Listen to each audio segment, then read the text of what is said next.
एक खबर संगारेड्डी से है। संगारेड्डी के वटपल्ली मंडल में सिंगूर के पानी में एक टॉर्नेडो देखा गया। आमतौर पर ये टॉर्नेडोज जिसे एक भंवर भी कहा जाता है, ये अमेरिका या दूसरे ममालिक में देखा जाता था, लेकिन ये सिंगूर के बैक वाटर में देवनूर और निर्जापला गांव के बीच देखा गया।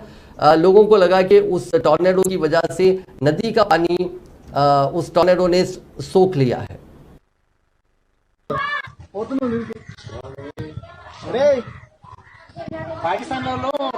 అదే బాగా చేసినట్టు కథ సరేనా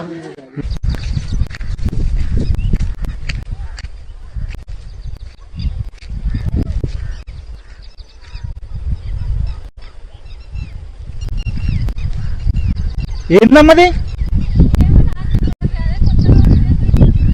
తుఫాన్ వస్తుందా ఏంది